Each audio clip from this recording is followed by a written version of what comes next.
এই বুনু, আজ কি খাবি তুই? দিদি, আমি মাটন আর পোলাও খাবো।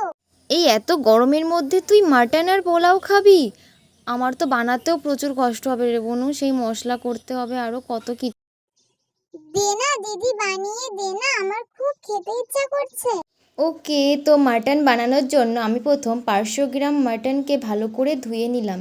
তারপর ওর মধ্যে দেওয়ার জন্য রসুন, আদা, শুকনো লঙ্কা, পাকা লঙ্কা, জিরে সব কিছুকে পেস্ট করে নিলাম। তারপর ওর মধ্যে দিয়ে আর সর্ষের তেল দিয়ে ভালোভাবে মিশিয়ে রেখে দিলাম। তারপর কড়াই গরম করে ওর মধ্যে ডুমো ডুমো করে কাটা আলুগুলোকে দিয়ে ভেজে নিলাম। তারপর ওই কড়াইয়ের মধ্যেই জিরে আর তেজপাতা দিয়ে পেঁয়াজগুলোকে দিয়ে ভালো করে ভেজে নিলাম।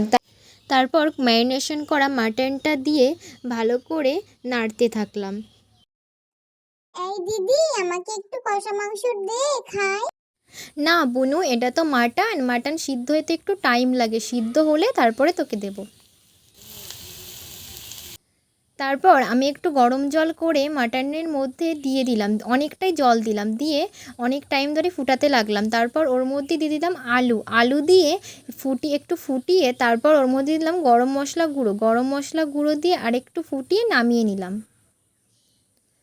তারপর পোলাও বানানোর জন্য গোবিন্দভোগ চালটাকে ধুয়ে ওর মধ্যে দিয়ে দিলাম হলুদ, তারপর ঘি, কাঁচা লঙ্কা বাটা আর আদা বাটা আর কাজু কিশমিশ ভিজিয়ে রেখেছিলাম একটু।